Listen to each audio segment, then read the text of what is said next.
Tignan natin kung anong lasa ng ating sinigang na corned beef ni Janela. Naglilihian niya kasi pero hindi ako naglilihi.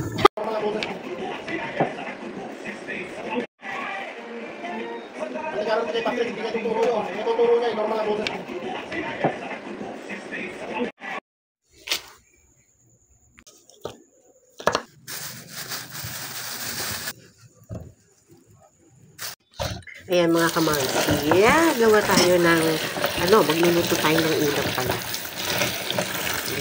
Lutong sinigang na corned beef. Ayan, magsisigang nga ako ng corned beef. Ayan yung nakuha ko sa aming bakuran. Mag-igisa na tayo. Ayan. Isa tayo. Unahin na natin itong sibuyas. There. Isa tayo ng sibuyas. Ay, nilagyan na natin ng isang butil na bawang. Ayan, kamatis. Ito na yung ating sinigang na corned beef. Ayan, gisahin natin yung kamatis hanggang medyo maluto. At luto na yung kamatis. Pwede na natin ilagay yung corned beef. Ewan ko kung magugustuhan nila. Subukan natin. Ayan, yung version din natin ng sinigang na corned beef. Ayan, nakopya ko lang kay Janela ito.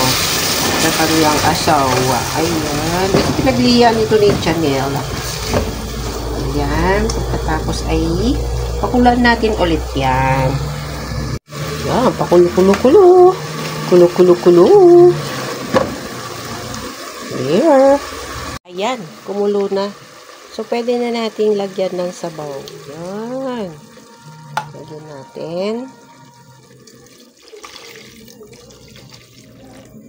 There. Kumulo na yung ating sabaw. So, lagyan na natin ang patis. There you are. Unti-unti lang kasi baka lang mapaalat natin. Luin. Pagkatapos ay ilagay na yung pang-asim. Yan. Unti lang muna. At baka tayo ay mapaasim naman. Yung haluin. O yung tikman natin, ano? Yummy. Siyempre, lagyan din natin ng paminta. Lagyan natin ng konti. Ayan. Kulo na siya. And then, para naman magkaroon ng touch na lagyan natin ng asin. Magpalinam lang magkasi yung ating patis. There you are. Ngayon ay lalagyan ko ng chili. Kasi nakita kong luto nila is walang sili. Ayan. Ako naman wala akong pangalan nito. Okra tsaka talong. Kasi okra talong yung nilagay nila. So, bitsuelas at tsaka sili naman yung aking nilagay. So, ngayon, tatakpan ko. Ayan.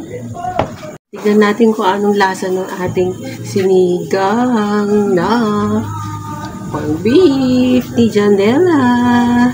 Naglilihian niya kasi, pero hindi ako naglilihi. Iniisip ko pang lagyan ng gabi, kaya lang hindi ako nakabili ng gabi. Kasi gabi na, nahiga pa mula ako bago ako nagluto. So, hindi ako nakakuha ng gabi dyan sa likod, madilim na. Takot ako. Silikpan ko, kulang yung asin, kulang yung asin niya. Lagyan natin ng konti. Yan, konti na lang. Baka tayo mapaasim, Ngayon naman, nilalagay tayo ng magkasarap, Lagyan natin ng touch of magic. Yan. Tapos ilagay na natin yung kangkong. Kasi ito yung the best. Kangkong from the garden. Yan. Here you are.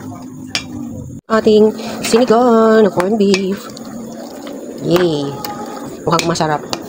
Ewan ko magugustuhan ng mag-ama. Sabi ng anak ko, ni Bunso, what is that? What the heck? What in this world? Yan. In fairness, masarap. Masarap, guys. Masarap. Sobrang sarap. Ayan.